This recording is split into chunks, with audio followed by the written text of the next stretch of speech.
All right. Hi, everyone. Thank you so much for joining us for this dialogue. So something I really take away from Tracy's thesis work and my dissertation pilot studies, which really sparked this collaboration, is a disconnect between higher education administration and then students on the ground. Then there being this external unit, which specializes in recovery. That really, I think, can support students in ways that the university cannot do alone by itself. And it dawned on me, like, why aren't these partnerships more frequent? Because I know, Tracy and I both know, Ariel, you know, that there are so many community-based programs for recovery, and they're operating independently from the university. And it's like, why are we trying to work harder instead of working smarter and working together?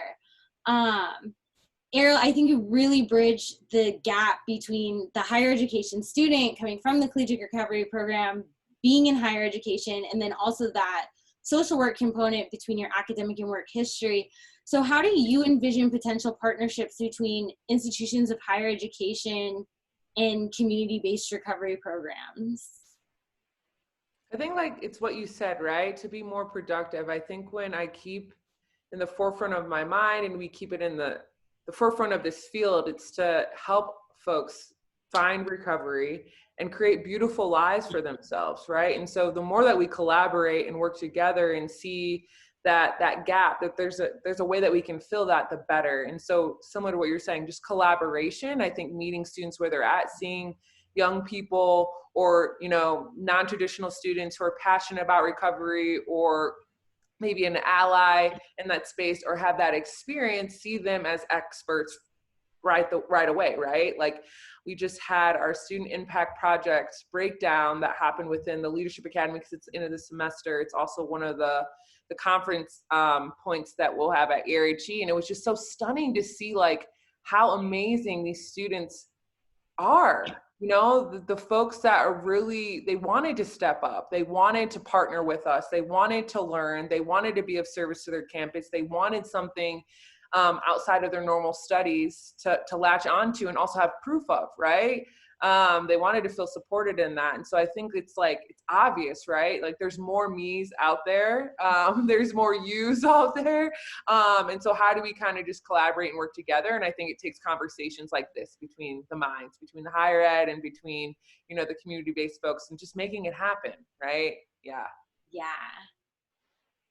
JC, and I think that, you know, one of the things that it seems it's difficult to do. I understand that, but the inclusion of student voices in any conversation, the actual students in recovery, I certainly recognize, and in the work that I'm doing now, trying to do this study with students in recovery to see what is it you might want from an institute of higher education. It's not easy to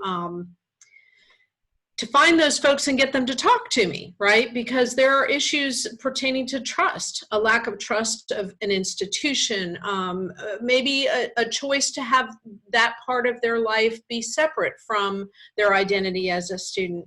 And yet I feel like it's almost designing programs, you know, in the dark if you don't have those student voices. And it's not just all student voices, it's unique to each institution of, you know, of higher education as well. One university's culture may be very different from another's, and so that student body may be looking for different things. And so I think that that's a challenge that I appreciate the difficulty of it, but I think that if we're going to develop programs that do have student buy-in and do give them what it is they're looking for, then we need to be hearing it from them. You said something I think really resonates with what Ariel said, is that this lack of trust in the university. And so if there isn't already an established collegiate recovery program, a lot of students in recovery are seeking support from the existing community programs. Right. And so then how do we find the students on campus to develop this collegiate recovery program and get that buy-in? Is we partner with the community program, because they have all of the students or most of them. And it's like, how do we make this come full circle? And I think really going into this partnership, something Ariel, you said in your slides, higher education administrators not having the background to support students. I experience this as a teacher, is like the older I'm getting, the more disconnect I have from my students. It's just a generational thing, and I feel a lot of our admins are a little bit older than our students, and so what is that disconnect? Or not having the student numbers. But something else that came up is not having time. Like, how much are a lot of these program coordinators responsible for on campus? So then they also have to identify students, and then they have to host events on campus, but then they're also doing like the drug and alcohol program, education stuff in the health center. So if we partner with the community program where they just specialize in supporting people in recovery, how I think that would really leverage the support. Yeah, I think that the time commitment on the part of the institution has to be there. The recognition that even if you provide, even if the administrators, the faculty, the staff are given the information about how to be supportive to a student in recovery, you're right. You point out that on top of everything else they're asked to do. And what's admirable about universities that are establishing or have collegiate recovery programs is they've said, this is important. We're going to designate staff. We're going to actually say, this is your job. But that's not true everywhere. So certainly this idea of outside partnerships, I also think it does hit that idea of trust, because an organization such as yours, Ariel, already has established its own credibility. And so you bring that credibility to the table. And I think that helps alleviate some of the distrust and create relationships. Yeah, and I'll say this. So SAFE has only been around for 2 years. We've already served over 100 students as a part of our Leadership Academy in that time. So it's like, I think it's also, if we take it all the way back to the idea of what folks are learning when they are going to school of social work. There's still no collegiate recovery class. There's often not even an alcohol or other drugs or recovery class, right? And so not even having that knowledge, there's a lot of gap in professional development. What does this look like? And so also spending time within my organization and other spaces offering professional development to college administrators is a huge part of that work. And then also even letting them know, it's like, well, what do I need to do? I have to do all these things. And the first thing I tell them, the folks that I work with, is like, give the responsibility to the students. Like, let them kind of figure out what this looks like. This is their community.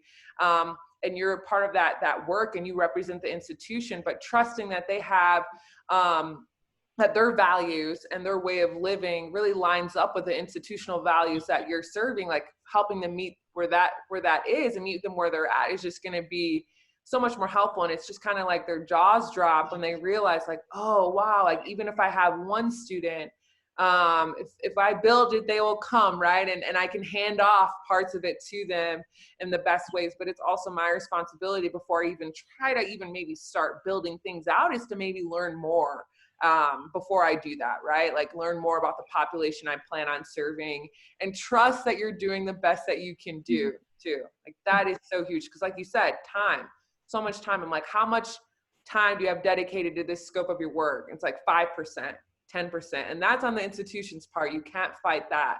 And that's why you do need to collaborate with the community folks, see them as assets to support you, because you can't do it alone. No one can. Mm-hmm. Yeah. That's kind of what I did with the first pilot study. When I moved to Florida, I didn't have that sober sport community. And so I was like, well, I'm just going to start this because this is what I want.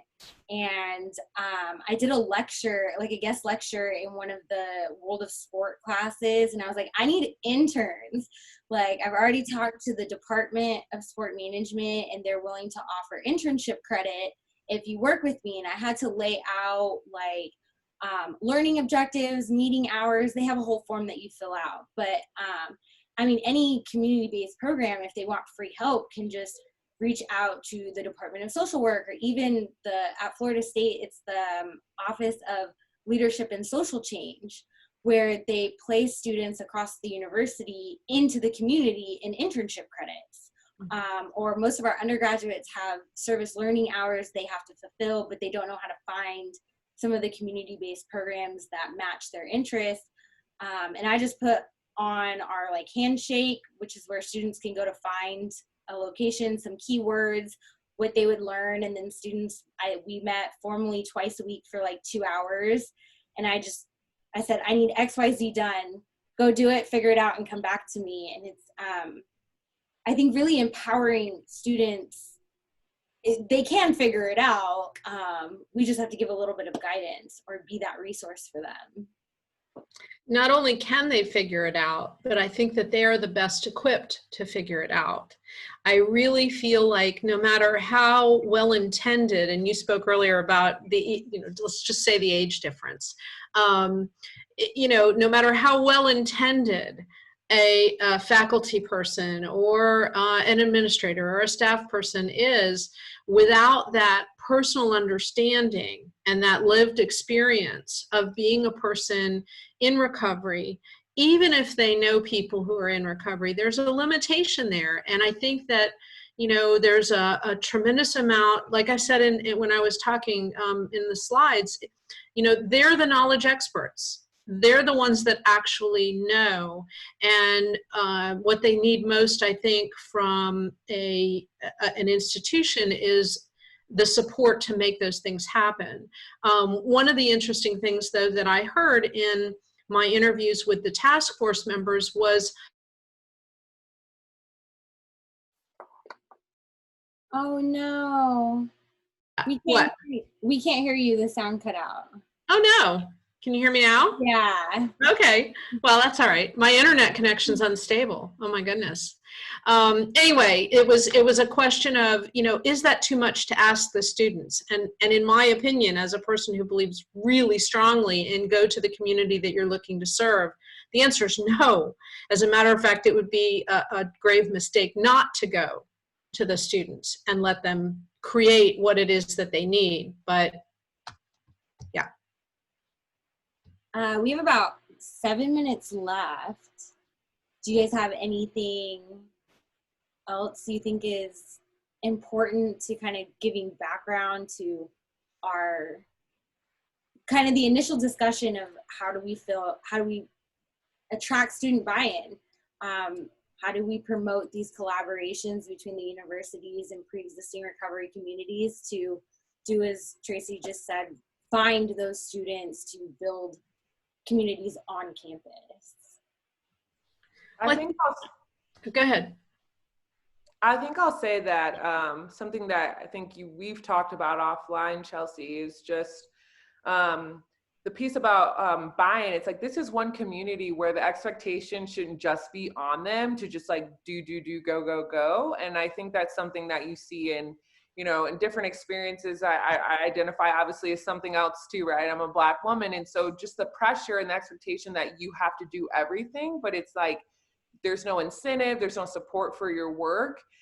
We don't do that with engineers. We don't do that with other spaces. We don't do that with certain folks, they have a lot of buy-in at the institution. We don't do that with athletes, right, that are giving something. And this is something that this is a true identity, right? And the more that we can normalize that, and not just put pressure, but support on the institutions to do something, the better. And so that's why I think it's just so important. Like, if the institution can't, how can community providers who do have more resources give that to institutions? Because it's all a part of the same thing, right? Like, you're going to have somebody coming into your community space and they're may want to go to school for something. And then you're going to tell them, well, just go up the road. But what if they don't have a safe space? What if they don't have a Brave space or a collegiate recovery program? And what if it's not there? So how can we see that as another way of bridging out recovery capital for the whole community, right? Like, it's all a part of that. And I think that I'm just so grateful to work at an organization